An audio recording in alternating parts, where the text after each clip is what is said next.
So where do we stand, Mario? Top four, are Spurs in the hunt? Oh, where do we stand? You know what the situation is? Spurs has been fighting for a long time to get their main man in. Now, okay, after Nuno took the job, Conte said no. Now they get him.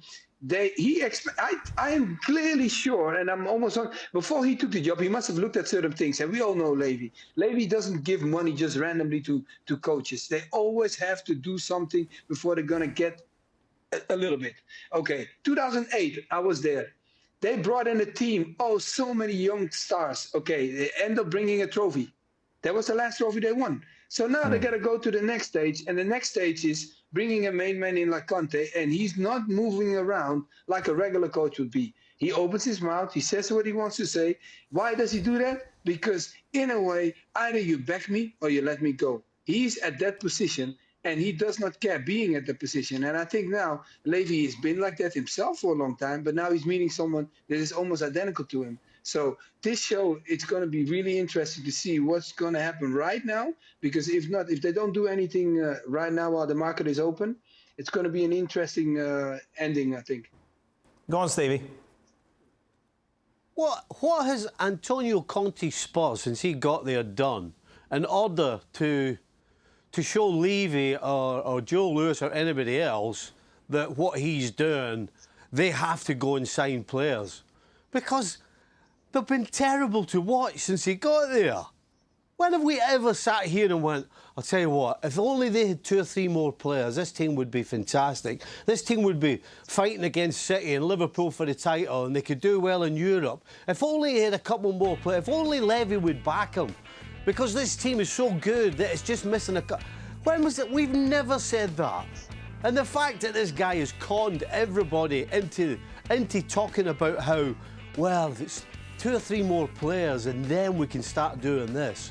How about you actually do something with what you've got and you actually push the fans to be pushing Levy and everybody else to back you because of the way your team's playing? One result away at Crystal Palace isn't enough for somebody to turn around and say, well, there you go, Levy, now you need to back me. I mean, come on, we need to see some consistency at a certain level of football.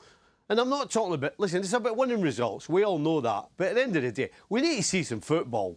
And you cannot turn around and say that Antonio Conte has delivered football at Tottenham Hotspurs.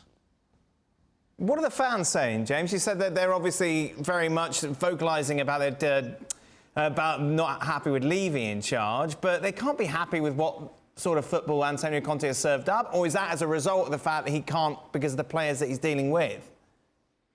Well, you've got to remember that a lot of the irritation with Daniel Levy and the sort of mindset of the ownership predates Antonio Conte. I mean, we're talking a lot about Harry Kane and how good he's been tonight.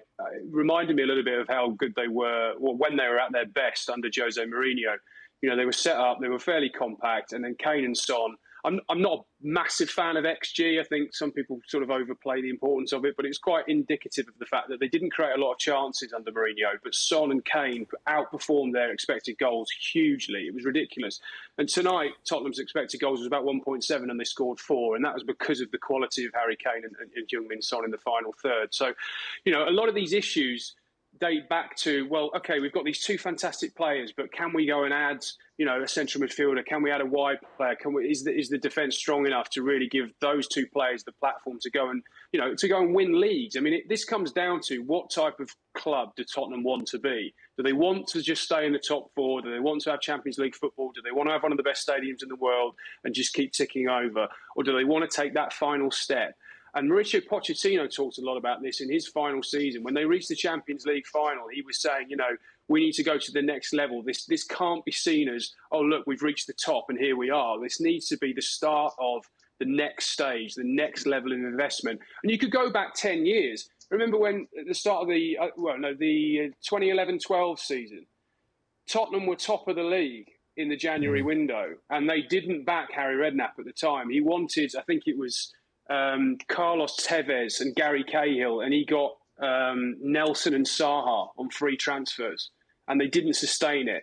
And it's always been this issue with Tottenham that they don't quite invest, they don't risk themselves financially. And I'm not advocating someone blowing up and spending 200-300 million that they don't have. But it's taking that extra step, that extra financial risk, prioritising the football, the here and now, over the business, just a little bit more to give them what they need, the ammunition and the firepower that they need. Steve is absolutely right. The football's not been great under Antonio Conte, and you could certainly make an argument for he should be getting much more out of what he's already got. But the argument that predates all of that is that Tottenham don't spend enough and they don't invest enough in their squad to enable them to compete at a level which their stadium and their training ground and their fans now demand. If the argument indeed predates, as James Ole is saying here, that Antonio Conte, and that he knew that Levy wasn't going to spend a lot of money and that Spurs as a club do not spend a lot of money, simple question. Why do you take the job? Maybe they were promises. Huh? What? Maybe they were promises. Oh, yeah? Is this your girlfriend coming back around? No, there was no promises. Okay, look, listen. Why take the job if you're going to come into the job and complain about you're not getting money?